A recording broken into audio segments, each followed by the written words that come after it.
that you're not crazy. You're a soul wrestling with a wound. All the feelings are not groundless. They actually make perfect sense when we see the long history, the long perspective. And I just love to beat that drum, about how astrology can so free people from these shaming shackles of psychiatric diagnosis.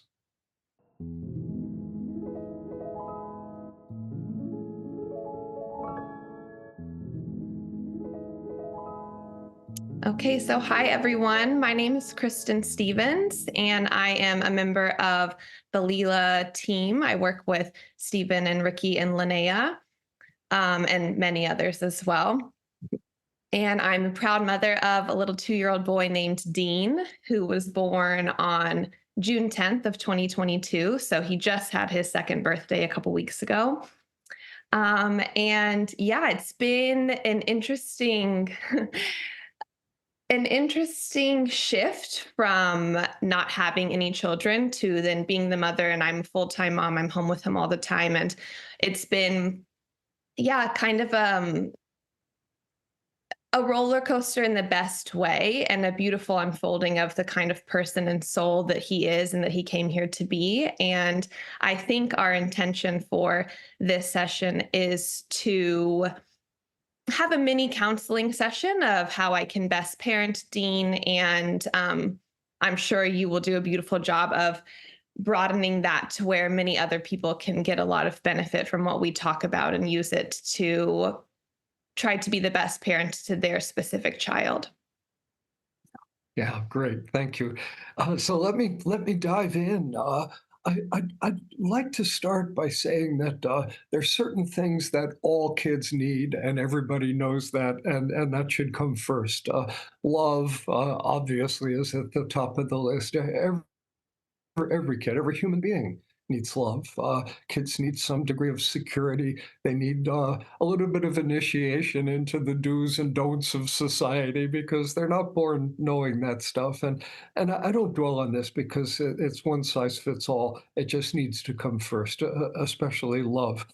But beyond that, as I'm sure you're beginning to learn, parenting involves a whole lot of judgment calls.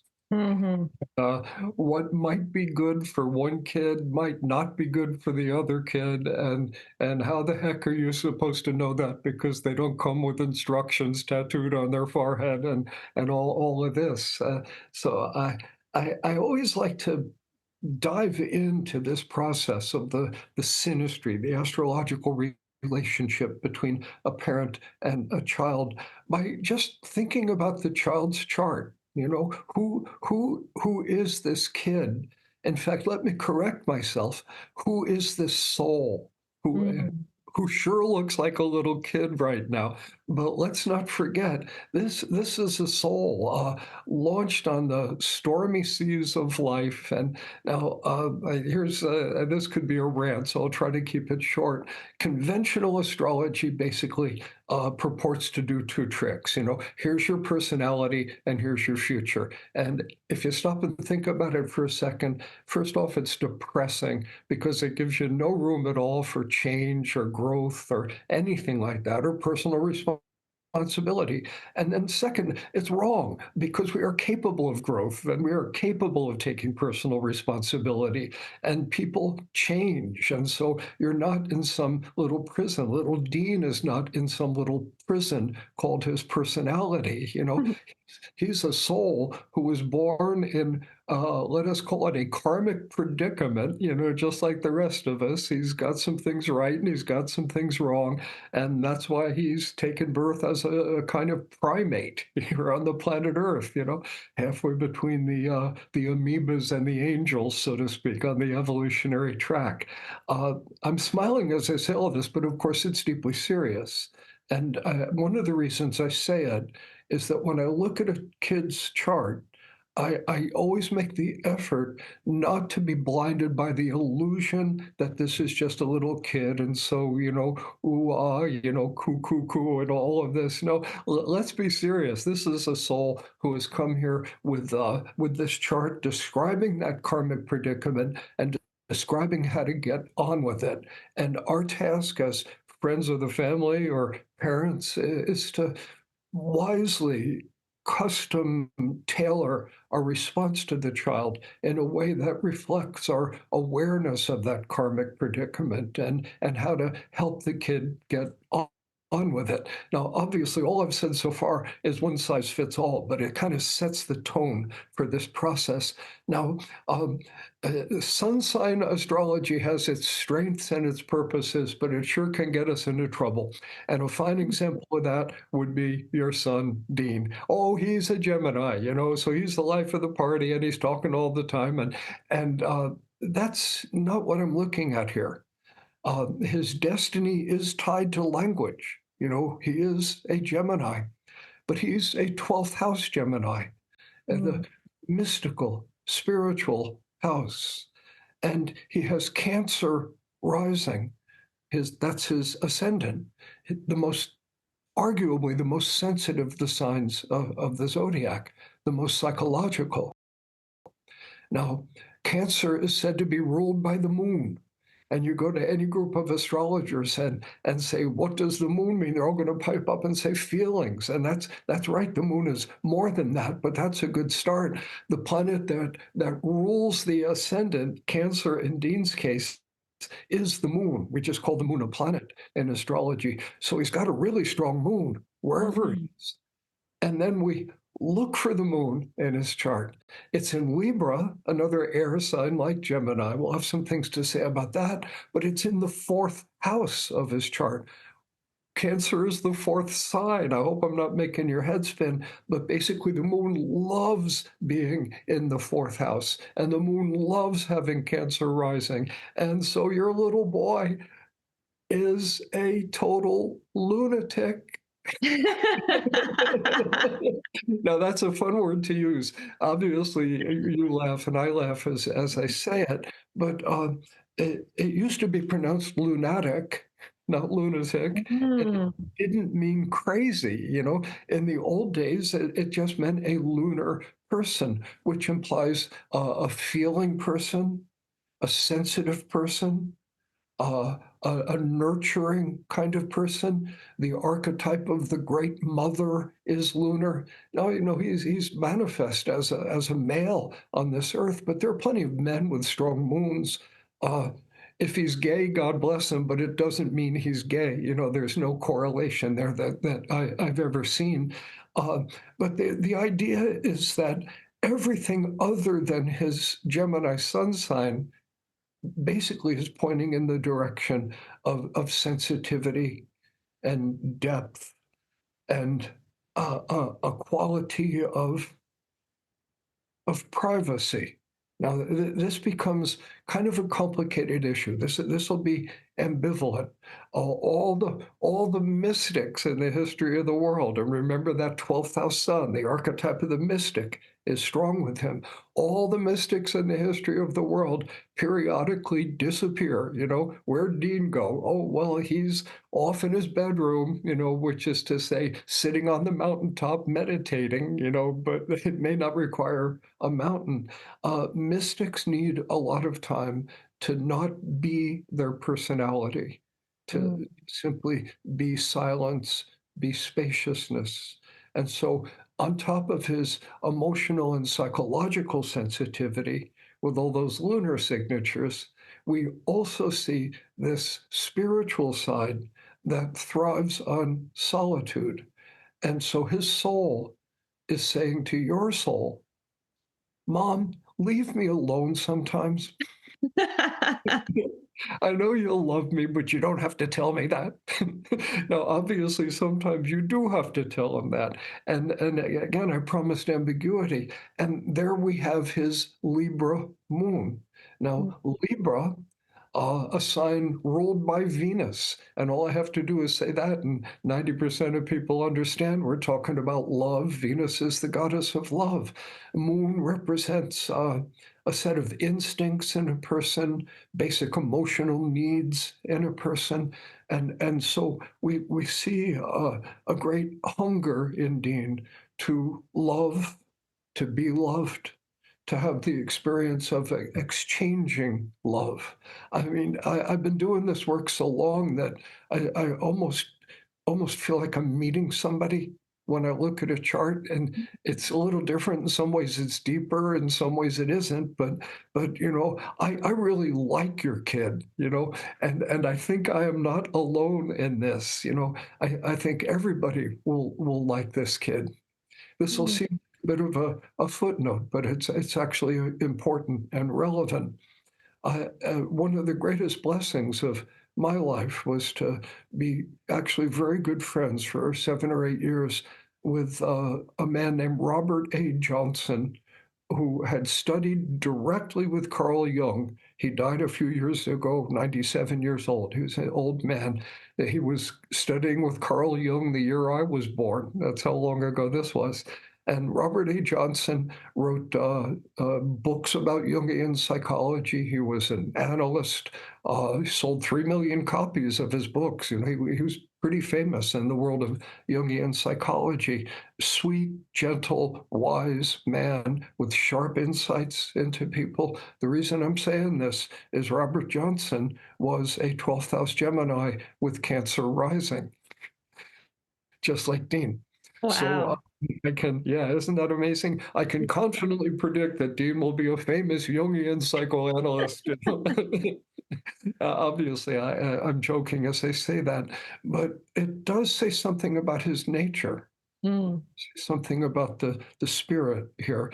He's nurturing, he's psychologically oriented, and he's going to be really good with words.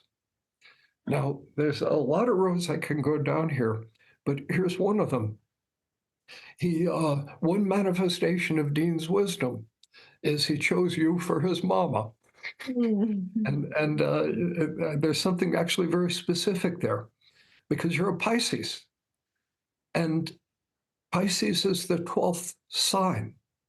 It has a lot in common with the 12th house. It's not quite the same, but if we characterize you as a person who has come into the earth to investigate consciousness, we're kind of on the right track. You're majoring in sacred psychology in this lifetime. And so I spoke of Dean needing to be left alone sometimes. I'd Mhm. say the same for you. I think the Oh, same yeah. for you. Now, when you decided to get pregnant, or if that was a decision, I'm sure your angels were thinking, well, lucky Kristen, because do we have the kid for her? But they're also a little nervous, because it's like here's a tough question. So this Kristin Stevens woman, is she cut out to be a mom? Mm. And I don't want to sound horrible here. The bottom line is going to be, yeah, green light. But I want to sort of playfully and purposefully explore the idea that no, you're going to be terrible as a mother. And again, that's not quite where this is going to land. And I'm glad you're laughing. But the reason I say it is you have a massive, massive first house full of Capricorn energy. I'm seeing the planet Uranus, the planet Neptune, the planet Saturn, the planet Mars, all in your first house. Venus right at the tail end of it, actually on the cusp of the second house. All of them in Capricorn.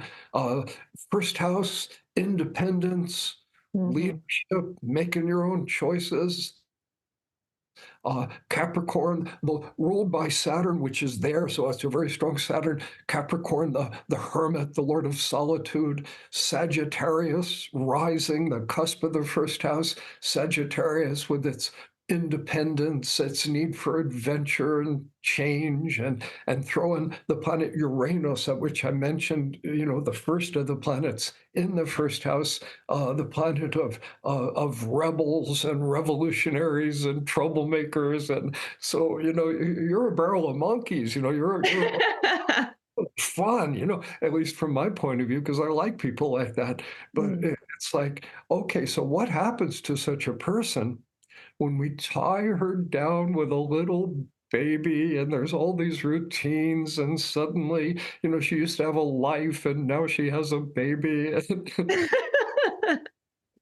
So, one of the reasons I'm saying all of this to you, Kristen, is I want to I want to support you in those feelings, Mm, because the world would shame you, for those feelings. mhm. And you know very well that the world would shame you for those feelings, so you pretend you don't have them when you go to the cocktail party or whatever. Right. Yeah. So a terrible mother, again, Mm, it's not where this is going to land. But when I'm teaching astrology, one of the things I drum into my students' minds is to remember what they have already said. mm, That's really the integrative principle, that each piece of a chart and each piece of a relationship is tied to the rest. You've given birth to a kid who needs you to leave him alone sometimes. Isn't that perfect? It is What divinely ordered. what a gift that is for you. I'm Mm, going to ramble on for a little longer, if that's okay. And then please, I'm please. eager to get some responses from you. I know Dean is still on the young side of life, obviously, and much of his personality. Well, I mean, you can see a kid's chart, even from early life, maybe not directly in infancy, but of course, for all of us, it becomes a lot more vivid as the story unfolds and we begin to manifest our nature and our karma. But I want to go back to the idea that relationship is, in fact, very important to Dean. Mm, And then in pursuing that, I want to turn our attention to the planet Pluto, which lies in his seventh house in the sign Capricorn, which you may remember is the hermit. mhm, Seventh house, the house of marriage, the traditional name. And it is about marriage, but it's so important to recognize that it's more than that. The seventh house is our connections with other people. The basic logic of the seventh house, probably the key, is when we have a sense of being in the same boat with somebody else, like our fates are tied together and we've accepted that. There's often a sense, or typically a sense of equality between us, like I can help you about as much as you can help me. mm, It's like one person is in charge, that would be a distortion of the seventh house. Hence the idea of marriage as an archetype when we think of it in its healthy form. Mutual respect, mutual support, two people together, smarter than either one of them alone. That's the basic idea. Okay, well, here we have Pluto, the lord of the underworld, the god of hell, is in his house of marriage. Of course, it sounds awful when we first see it. But with Pluto, we do have to talk about edgy things. mhm. So, you're married, and so it's hell sometimes, right? I mean, No, no no. man. This is my wife, Peggy Sue. I've been happy as a clam ever since the day I met her. And it's like, give us a break. Yeah. Marriage is it's a process. It's the most Mhm, intimate of human relationships, and if there's a little speck of you that's crazy, it's going to come out. Your husband's going to know about it, and ditto for you with him. And so, people have to work things out, and that's not a bad thing. We work things out, even if it's really hard. We're really mad at each other, and we work it out. In the end, the fallout is we're closer. We mhm. relationship, through these intimate processes. And if Dean were a grown up and he's hearing me say all this, he'd be nodding his head because he really gets this. See, that's Pluto in the seventh house. When it comes to intimacy that will work for him in the kind of grown up sense of the word, like sexual intimacy, marriage intimacy, it's going to, for him, it needs to be based on truth. There needs Mhm. to be a certain intensity. One of the coolest things about astrology, most amazing things, is I look at a chart of a 2-year-old, and I can already see something about the nature of his partner. You know, Mm, his partner who might not even be on the earth yet, but he will meet someone, and the impulse to mate, to bond, is strong with him. I think he will probably marry, or be similarly committed in this lifetime. But his partner has a Plutonian quality. I'm mm. going to toss the coin here and assume heterosexuality, just so I don't have to do the pronoun dance. Whatever team he's batting for, God bless his heart.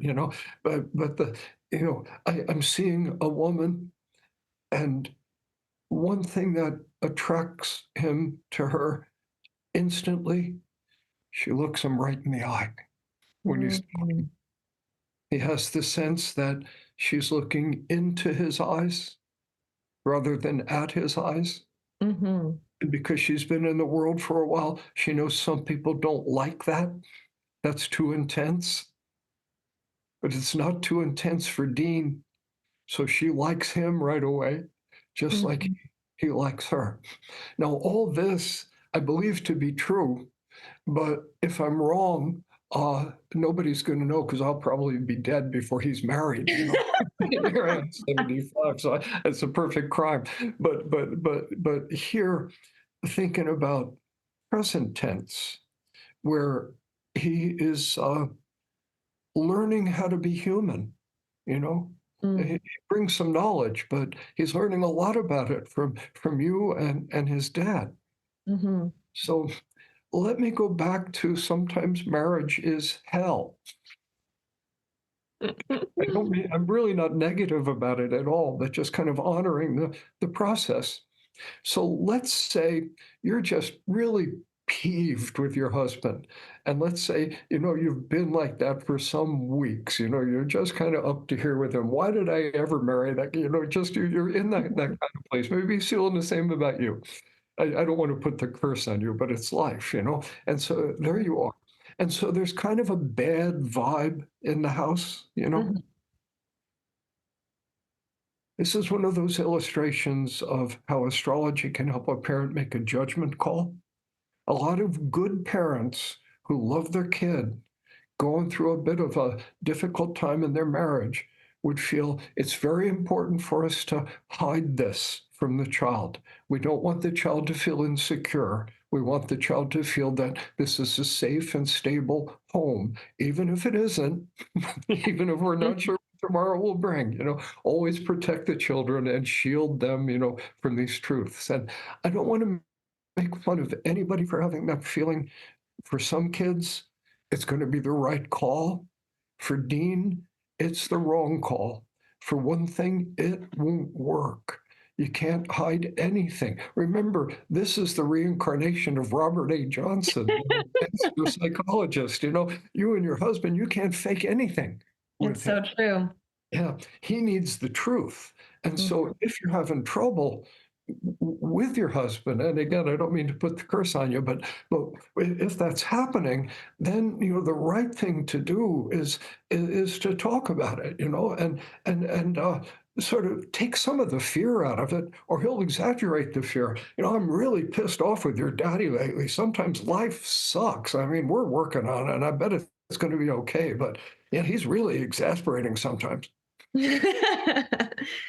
And encourage him to say the same thing about you. Well, Mhm, but it's like truth on the table. And so let me personal here for a moment, that I was very lucky with my parents. I just thank God for my parents. They loved each other. They loved me. They were competent, caring people. One mistake they made with me was they never fought, at mhm. least in front of me. One time, I saw my father angry at my mother, and all it was he got up from the table unceremoniously and left the kitchen where we were eating. That was it. Cool. I mean, so many kids grow up with their parents throwing plates at each other, Mhm, horrible, horrible violence. I had none of that. And so in many ways, obviously much to be thankful for, and I am. But I sure wish I had learned how to fight. I wish I had learned what it looks like when two adults who respect each other and love each other are working on something difficult in their relationship. And they're angry and frustrated. And you can see that. But love is still part of it. They're grown-ups. I'm glad I didn't see them throwing plates at each other. But I wish I had seen that and gotten some modeling.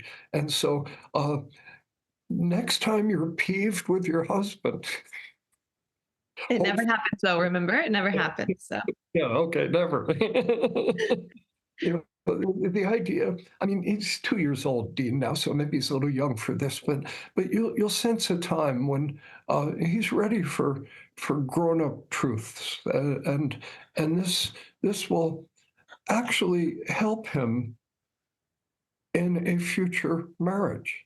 You know, mm, things you can do over the next few years will bear fruit, presumably many years from now, when he is ready to function in intimacy.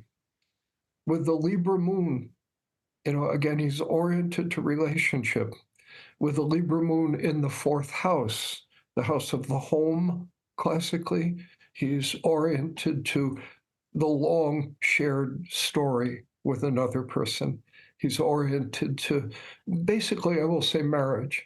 A mm, funny statement. This is the last thing I'll say, and then I'll get some reactions from you.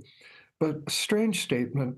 When I look at this chart, and I'm looking at it not as a 2-year-old boy, but kind of archetypally, the energy, I'm looking at the chart of a husband. I'm looking at mm, the chart of a partner. This is his nature in its essence. And the more our outer life matches our inner archetypal nature, as reflected in the birth chart, the happier we are. It's as simple mm. as that.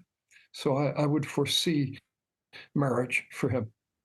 So I could go on and on. Haven't said anything much about your chart in relation to his, but what do you think so far? Does any of this ring bells for you? Oh yeah, I was just taking it all in and I felt like I nodded my head about 400 times as you were talking because it was just yes, yes. Um, and it's really validating to hear, particularly hopping back to the piece about both Dean and I needing solitude in our own ways. Because as I alluded to at the very beginning, it being a kind of roller coaster, this entrance into motherhood. I think that that was the most challenging part about it for me, because I am very independent and had a life that allowed a lot of freedom and flexibility. And like you said, with the routines and structures that are necessary, especially with the first few years of life, you're pretty housebound and all of that. I just was kind of thrown for a loop. Especially because I mean, you hear from other people that like, oh, parenting is the hardest thing that you'll do. But I hear that. And I think with all the Capricorn in my chart, I just naively was like, it's hard for those people, but not for me, like I can do hard things. It'll be fine. And so I think that the expectation of everything just going smoothly and me taking to motherhood really easily, and then the reality being different from that, it was a challenge, and a lot of that was because I felt like a lot of my freedoms were taken away. And so it's just beautiful and validating to hear that this child that decided to come through me, and his dad, who also needs his alone time too very much, he's a Cancer sun and Cancer moon, Capricorn rising, like he. Oh, perfect, perfect. You got the Yeah. me too. Yeah, exactly. So it's beautiful. And I think that one of my questions that I had whenever I was thinking about this conversation with you was more so, do you ever see charts of parents and children who suggest that they would go about things in very different ways? And as a parent, do you have any advice of like, which way should I lean? For instance, my dad, for example, to get personal, he's an Aries, and he has a fiery nature to him at times. And then both my brother and I are water signs, a lot of water, in my brother's chart in particular. And so we tend to be a little bit more sensitive. So my dad's need to give that fiery energy and outlet could sometimes be felt as a child like, ooh, that's a little extreme. Now, as an adult, I can understand that that's part of who he is and he needs to express that in his own way. Yeah. But yeah, how do you go about those big differences? It seems thus far like mine and Dean's charts are maybe a little bit more simpatico, if you will. But yeah, do you see that ever? And how do you counsel parents in those kind of situations? Yeah, I do see it. Um, it's it's sort of a minority situation. Uh, Mm, so I want to respond to what you've said. It's a serious point, but I want to begin by saying that you know how you get your mother's eyes and your father's nose, you know, and you know genetically, and there's something very parallel astrologically. It's even been proven statistically, where certain signs, often certain degree areas of a sign, are passed down parent to child in a way that's wow. quite parallel to genetics. So there's usually some significant connections, you know, between you know, how you get your mother's eyes and your father's nose, you know, and you know, genetically, and there's something very parallel astrologically. It's even been proven statistically, where certain signs, often certain degree areas of a sign, are passed down parent to child in a way that's quite parallel to genetics. So there's usually some significant connections, you know, between the child of the parent and child. I'd also say, and this is no surprise, that in choosing a partner in life, you know, where we have hopefully no genetic relationship, but we are drawn to each other. Often the same situation arises where there are points of connection, often not just signs, but degree areas of signs. Uh, you mentioned the Cancer Capricorn axis in your husband. You're very Capricorn, so you know we would see that would be an illustration of it. Um, so typically, there are these kinds of connections, uh, and that doesn't always make things harmonious because human relationships are not always harmonious, obviously, but at Mhm. least a point of contact between the charts. Um, with that said, you know, sometimes we will see significant incompatibility, you know, between parent and child. Obviously, it's a difficult situation. Our advice to the parent is not, you should send this child back, because obviously, you know, it's too late for that, you know.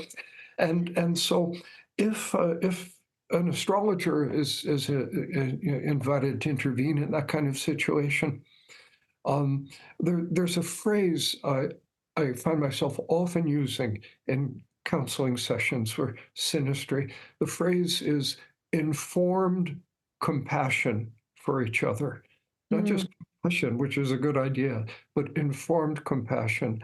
And so, you know, if I were sitting with your father, for example, when you were a kid, you and your brother were kids, I would say, you love your kids, right? You know, you're mm. an Aries. You're an Aries. You're a warrior. You'd die for them, right? You know, without a second thought. And I can imagine your father, even though he's a tough guy, maybe I see a little glisten of tear in his eyes. Not going to let it fall in front of me, but but Yeah. Oh, yeah. He has Mercury in Pisces and Cancer rising. So it's definitely tempered a by that little more. too. Sorry, Yeah, I should have okay, led yeah. that. But that Aries does, it needs to come Yeah, out at the times, you know? devil is in the details, you know? Yes. Yeah, so hey, you're more of a point of contact with you. He's that Cancer energy does illustrate what I was saying a few moments ago. But I get back to my track here, you know, it's like you love your kids. I say, of course, of course. Well, here's something you need to know. They're both really sensitive, you know? That doesn't mean they're weak, you know, but they're really sensitive. And you know, sometimes if you're with like a friend and you're just good natural friends, and you say to your friend, you're such an asshole. Well, the friend is smiling and maybe says the same thing back again because this is just pure Aries energy warriors. They're more direct. You say that to your kids, and you've damaged them. Mhm. The very thing that would work really well with a friend isn't going to work really well with your kids. And again, it doesn't mean they're weak, but you need informed compassion about their condition. Now, if the kids were old enough to hear my voice, if they're 2 years old, it's hopeless. But if a kid is, sensitive and 15 or, 14, informed compassion for your dad, sometimes he'll storm and it doesn't mean in him what it would mean if you did the same thing. Right. You've got your dictionaries have the same words but different definitions. Sometimes, and so give him some space to be himself. Just if you expect that from him, give that to him too. Inform compassion for your pop. That's the basic strategy I would take. We know this episode is so good. We wanted to take a moment to thank you for tuning in. If you like what you hear so far, don't forget to like and subscribe to our YouTube channel and share this episode with a friend too. Did you know we have a merch line? That's right. You can find hoodies, mugs, phone case covers, hats, and more on our shop page.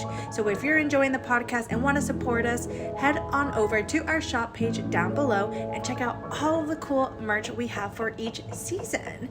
Now, let's get back to the show. Yeah, I love that. I feel like that's the biggest gift that astrology has given me is just you hear all the time, everyone is so different and everyone is so individual and unique. But I think that maybe it's just because I have a huge first house or it's just part of being a human, but we all see the world from our own perspective. And in some subconscious ways, expect other people to be a reflection of who we are, even though they are their own person. So astrology to me is just a beautiful reminder of all of our differences. And now I can have that informed compassion for my dad. And then when I look at Dean's chart, knowing how best to serve him as his parent. And I heard you say one time, like helping our children to navigate their charts as painlessly as possible, knowing that there will be pain and struggle, but like trying to help them and support them along the way. So yeah, how do you best do that? Is there something in particular that you look at in the chart when you're looking at charts of parents and children, or you have to take it all in? hmm And well, take it all in is the right answer, but there's in formal synastry, the analysis of any kind of relationship. There are basically three stages. In the first one, we try to have informed compassion for each of the charts. So, I just looked at Dean's chart and illustrated that. Haven't even really said much about yours, except a few comments about how it relates back to him in a formal. I usually take a couple of hours to do a synastry presentation. So, look at his chart, look at your chart. Each of you listen into the other, hopefully generating informed compassion. Then phase two, how does your chart impact his chart? Like, where do your planets fall in his chart against his planets, and vice versa? And then there's a third phase that's the composite chart, and that's something I just mentioned for the first time, but it's like an averaging of the two birth charts. That's a simple way to say it, and it becomes a single chart that refers to the nature of the relationship. And that plays a very important role in synastry. And then cutting right to the heart of your question of, what do I look at, first? And this is totally metaphysical, but quite relevant to everyday life too. And that's what's the karma that has brought these two people together? Because my assumption is that if you're in a relationship as intimate as parent and child, this is not the first time you have met on the planet Earth. I believe in reincarnation. It underlies everything I believe about astrology. I say you have the chart you have for a reason. And a lot of people would nod their head. Well, okay, what was the reason? Whatever it was, it had to happen before you had the chart, you know? Right. I love that line of yours. Yeah. Makes Yeah. so much sense. Yeah, it does. It makes a lot of sense, and it's interesting in a culture that officially doesn't believe in reincarnation. That's kind of the mainstream. When I talk about past lives with clients, I'll always ask them if that's okay. Because I don't want to force a belief on anybody, and thousands and thousands and thousands of readings I've done, and 2 times people have asked me not to use reincarnational language. And Wow. one of the times, this is so funny, one of the times it was a professor at Catholic University in Washington, D.C., bit of a theological axe to grind. And he came back for another reading a few years later and said, "You can talk about my past lives this time."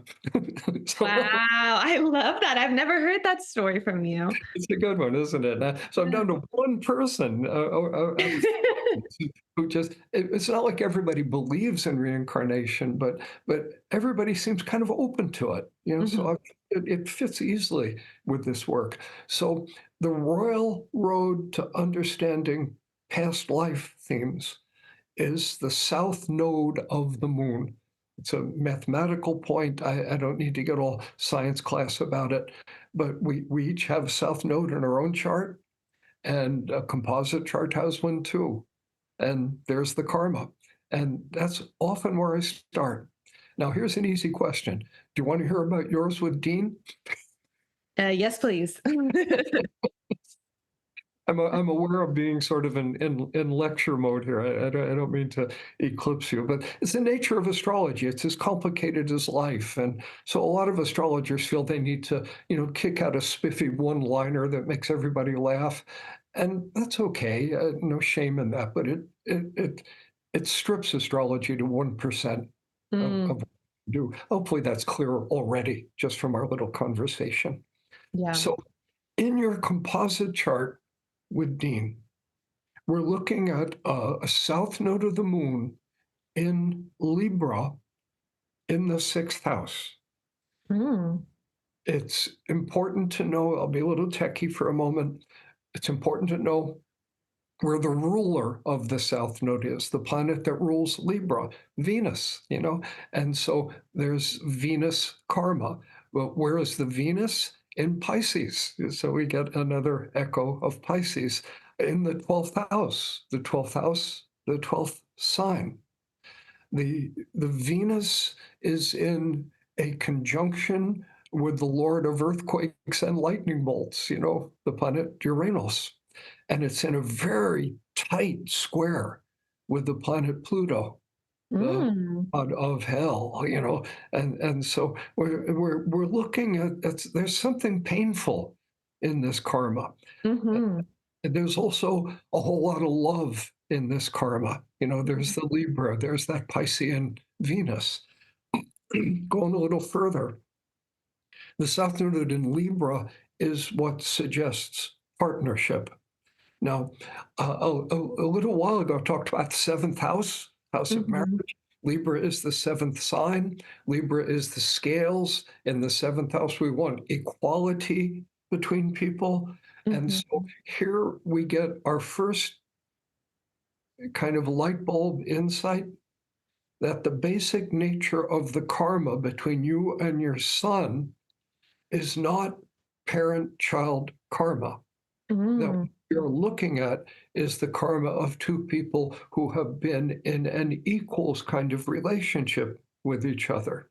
mm. Now, if you correct Dean, for some misconduct, it's like archetypally, you're right, he's wrong, you're the mom, you get to make a rule. There's something in him, he may not like it, but he better deal with it. You're bigger than him and you hold all the aces, and that's it. But let's say you express a thought and your husband tells you you're wrong about that. Here's how you're supposed to think.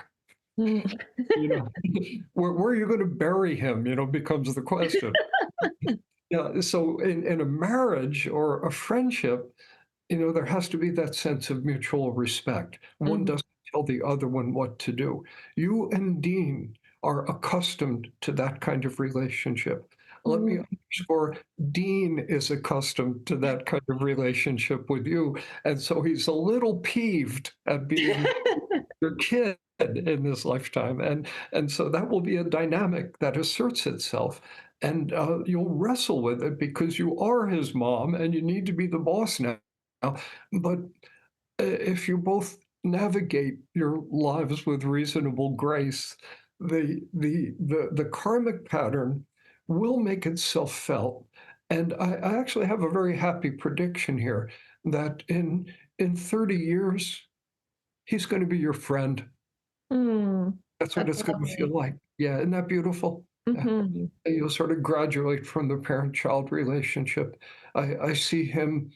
I see him advising you, and you appreciating his wisdom, and I see you advising him, and him appreciating your wisdom. And at the end of the year, that's about equal. That's kind of what it wants to be, but it can't be for a while. And so yeah, it's an interesting tension. Now that's not an answer, but it's an insight that can help you have more informed compassion for some of Dean's questioning of your authority. Yeah, yeah. He's got a big Mars. I didn't even get to that, but he can take care of himself. Now, into deeper into the karma, that part is beautiful. There's a deep spiritual relationship here. When I'm looking at the karmic story, I usually I'll say I make up a story. It's partly a creative act. I'm coloring within the lines of what the symbols tell me. I, I, I'll often say, I'm going to make up a true story about your karma, and it kind of hits the ambivalence like any novel that's worth your time to read tells you truth, even though the facts are made up. I came up with two stories here. It's possible neither of them are true, but that they create the right vibration. It's possible they're both true, even though they're very different, because we might be looking at more than one lifetime, a kind of pattern. I start off with the very mystical flavor of Pisces and the 12th house, knowing Venus, ruler of the South Node, is there. I also have the South Node itself in Libra, the sign of the servant, where you were under orders somehow together as a relationship, under the thumb or the control of other people, pulling those themes together. It is quite possible that you two in prior lives were close friends in the context of some kind of holy orders, some kind of spiritual community, perhaps even at a monastery or a convent together. We've already seen, the Pisces sun in you, the 12th house sun in Dean, your composite sun, not Pisces, but you do have Mars and Uranus and that Venus in Pisces. So significant Pisces energy there too.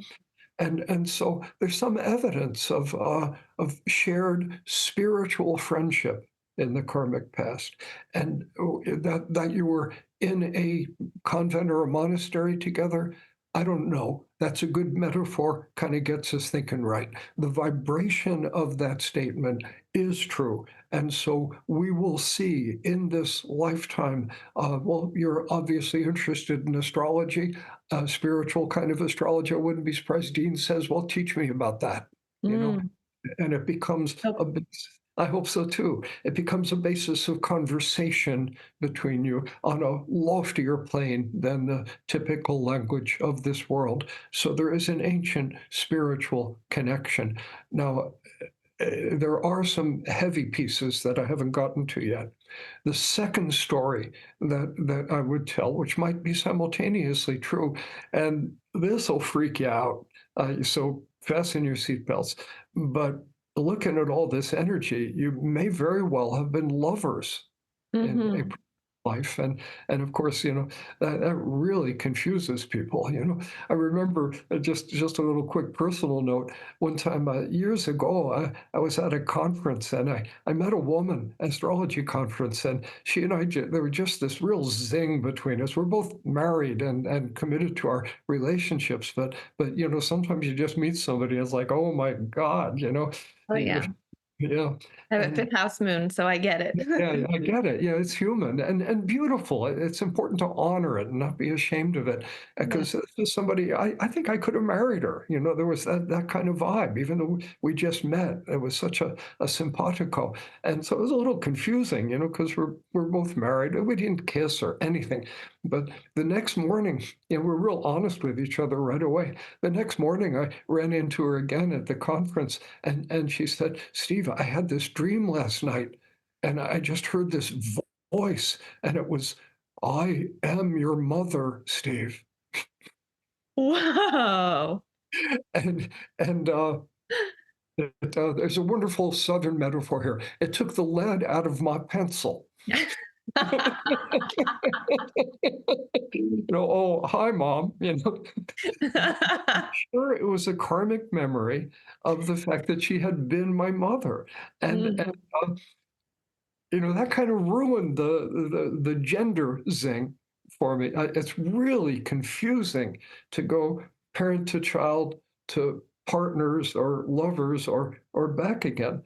And yet a Libra South node ruled by a Piscean Venus in the 12th house kind of has that feeling. And once again, even though that adds some complexities, the sense of Dean's assumption that you're supposed to be his equal.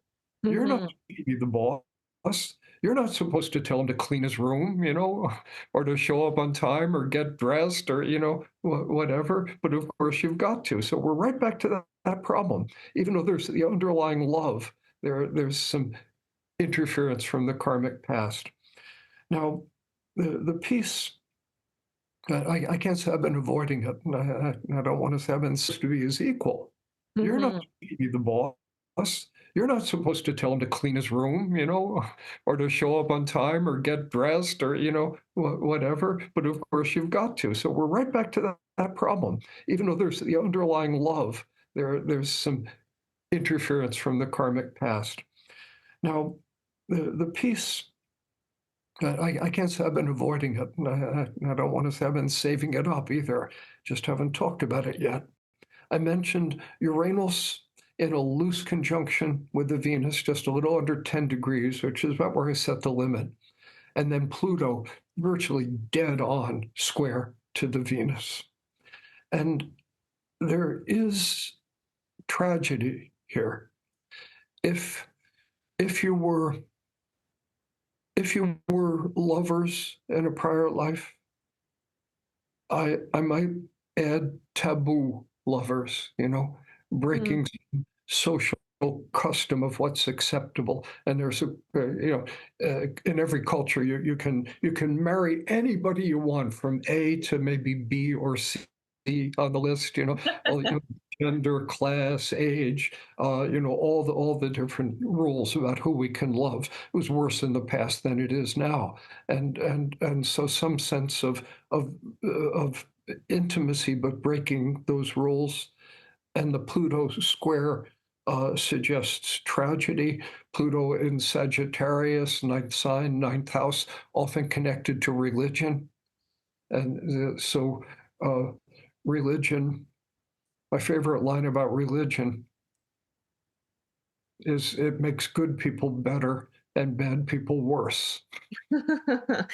That's a good one. I like Yeah, that. isn't it? That's the fairest line I've ever. Goes back to Mhm. philosopher Niebuhr, the theologian. But when religion makes bad people worse, Mhm. I wouldn't be surprised there was some religious-based persecution of you. To say you were put to death is perhaps too extreme, but perhaps not. With Mhm. dead on square. The breaking of the rules, the outsider stuff. That's the Uranian angle. So I think there was some trouble. If you were in a monastery, perhaps you were naughty and got caught. which, I mean, that would be a way to pull it all together into one story. And again, so what does this tell us? Well, I've already made a few comments about that, but here's one that if in the karmic past, it's like the last time you loved each other, something awful happened. So you don't love each other now in this lifetime, do you? You wouldn't want anything bad to happen. Oh, but wait a minute, of course you love each other, parent, Mhm. child. And so what follows is a certain anxiety, things that probably don't even feel comfortable talking about. Now, Mm. if you ask people, forgive me, I'm gonna have to go into some very heavy territory. It'll be worth it. I can promise you, but Mhm. it's a comfortable passage. And it's that when we ask people, what's the worst thing that can happen to anybody? There's almost universal agreement, losing a kid, Mhm. What's number two? There's a lot of argument. What's number one? Everybody agrees. And so every parent, as soon as you have a child, you've taken this incredible risk. The kid could die before you do. And it feels bad for me to even say it. This is Pluto. I'm breaking taboo to tell the truth. Mhm. I think it's fair to say that virtually every parent has some of this kind of anxiety. You might experience more of it than most people. And Mhm. you're not crazy, you're not a paranoid person, it would surprise you. And so it comes with a certain authority. Why do I have this intuition? I don't want to admit I have it, but it doesn't go away. And just all that confusion. And it's the ghost of the past. It's Mm. the ghost of the past. So I want to blast some power into your heart. This will be a powerful moment, and I'm also hoping that your son gets to hear this recording at some point too. Down the road when it's meaningful to him, because I'm going to blast some power into his heart too. Here it comes. They thought they killed you. The laugh is on them. Here you are, not dead, still together, laughing at the feebleness of death. Wow, you feel that? Yeah, Yeah, for sure. yeah. Me too, me too. I got tears in my eyes, as I said. That's how powerful this is. You're both wired to understand this because you're both mystics. Mm. Here you Mm. are together again. Mm. Mm. Yeah, that's beautiful. And it rang so true. I hadn't looked at our composite chart yet, but I noticed when I did our Sinistry that his Pluto is conjunct my natal Venus, and that's in his seventh house. There was already some kind of things of Yeah, where I was wondering, same thing, like, were we in a relationship in a past life? yeah, Um, and but more so, I had looked at our charts and just the feelings that I felt through pregnancy and then postpartum were, yeah, huge amounts of anxiety and a lot of like postpartum anxiety and postpartum depression and things like that that weren't, yeah, it just felt insurmountable at times almost of like, oh, you're in this time of life that everyone says is the most beautiful thing, right? You have this new being coming into your home. And I've always loved children. And so I just thought, oh, it's going to be blissful. And then when I was struggling so much with my mental health, it was another thing that kind of threw me for a loop. So it feels very validating that those feelings are rooted in something, but knowing too that that something is in the past, like you just said with that powerful moment. It's like it doesn't have to rule us and our relationship and our lives going forward. But it's nice to know that, okay, those feelings that I experienced weren't just me going crazy or being a bad mom. yeah, yeah, yes. I love what you're saying. It's this is a huge piece for me. It's kind of broad. But so you're diagnosed with postpartum depression, Mm-hmm. and I should insert some of my best friends are psychotherapists, and God bless psychology, and it really helps people. I don't want to sound negative about psychology, but it sure needs astrology to be married to it. And astrology has benefited from being married to psychology. That marriage has actually happened a lot more. But Mm-hmm. the key here is, they stick the label on you of postpartum depression, which is said respectfully and all of that, but the kind of implication is, now you're a case. We have labeled you with a syndrome, and so you're crazy. Maybe we can help you, but you're crazy. There's a flaw in your character. That a good psychologist never says that, but how can we help but hear it? When Right.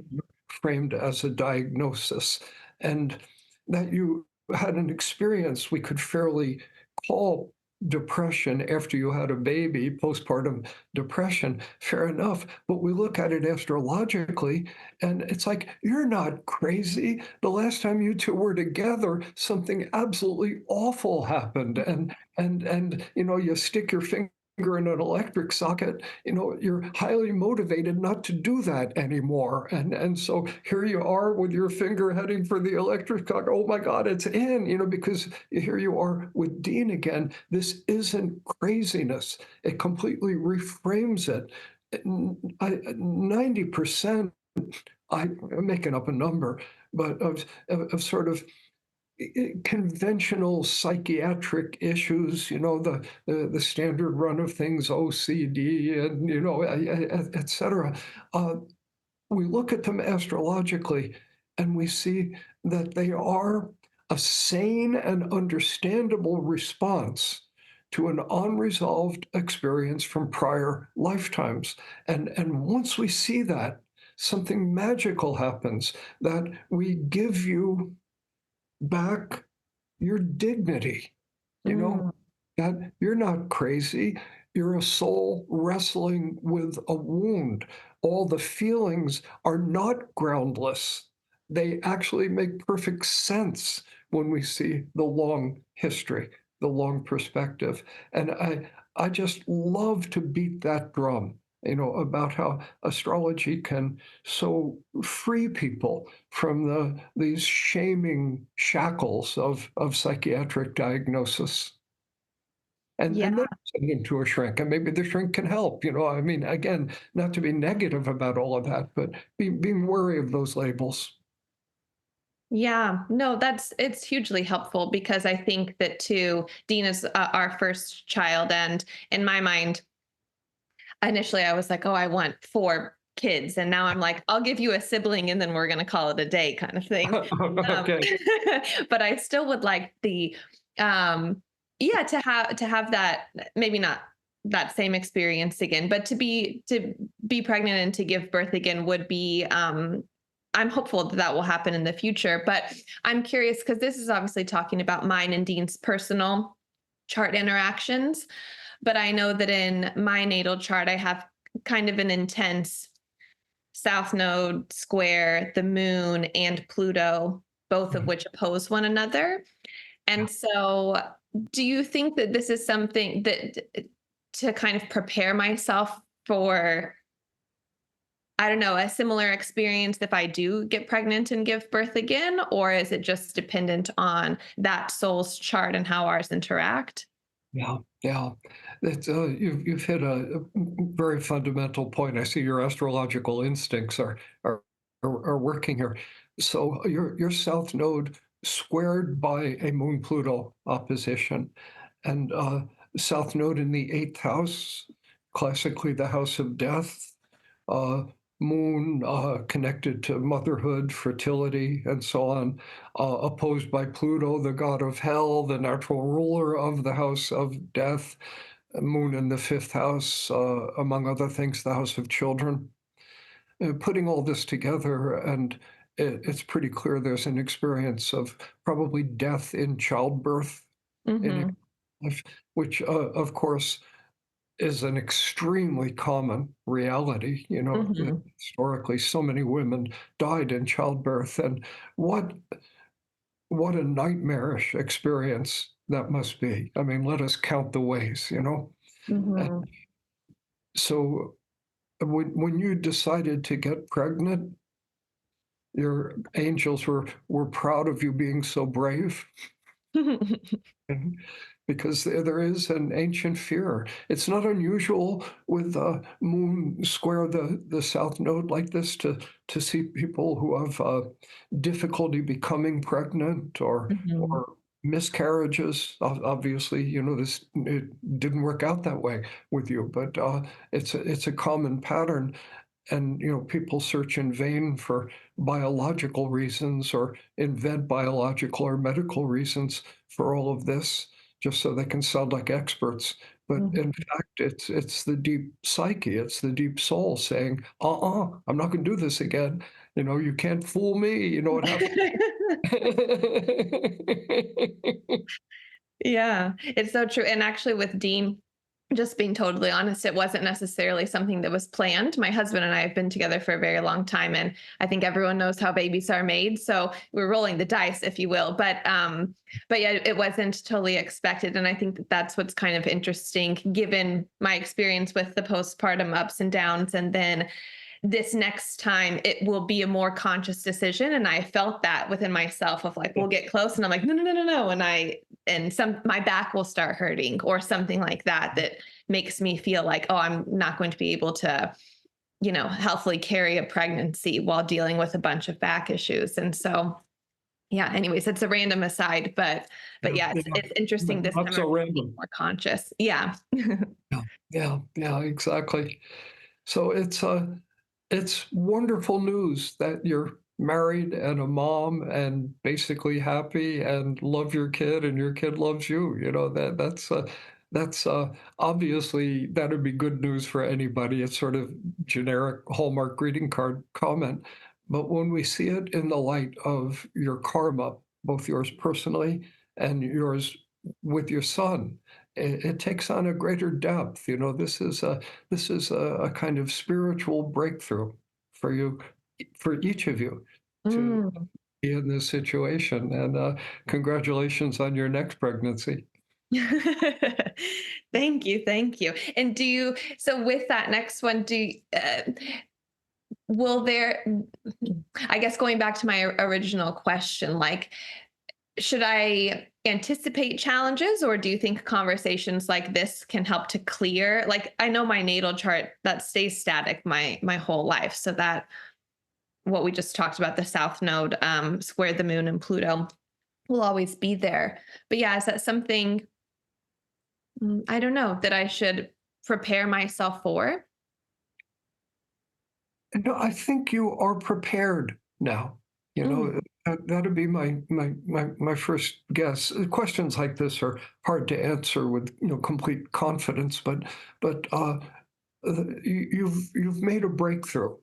Mm. And you're empowered now, where there used to be a fear.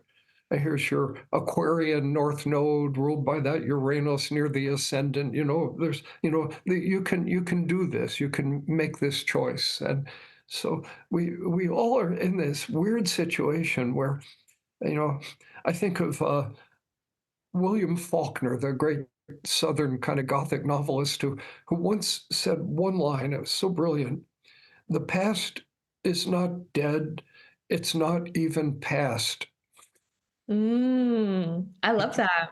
Yeah, isn't it powerful? And we all bring this karma forward. This karma that has ripened. We'll see it in this lifetime. The past lives on in the present. But at the same time, when karma ripens, that means we're ready to deal with it. until we're ready to deal with it, it doesn't ripen. There's a beauty and gentleness, in a sense, in the universe that way, that we're not burdened with something that it's impossible that we could deal with.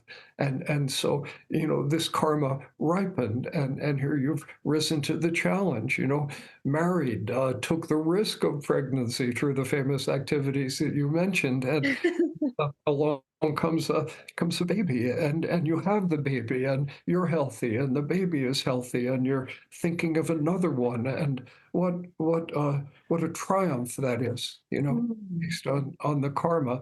And so what generates repetitive karma, it's not like some demon up there cursing us. It's consciousness. I can say this very simply. It's like somebody who thinks everybody is out for themselves, everybody's going to cheat everybody, I can't trust anybody. They may come by that honestly, having been screwed somehow in a past life, but if that's our attitude today, you know what kind of people we're going to meet, you know what kind of experiences we're going to have. Whatever experiences we have, we're going to interpret them to support that belief about. Right. And so attitude, consciousness is what carries the karmic energy, and we bring it forward, and that's the world we see, and that's the world we magnetize to ourselves until we break the pattern. And that's where the North Node energy comes in. That's where the evolutionary breakthroughs occur. Once that happens, we're not seeing the world that way anymore, and we're not attracting that kind of stuff to us anymore. See, simple. Just takes a lifetime.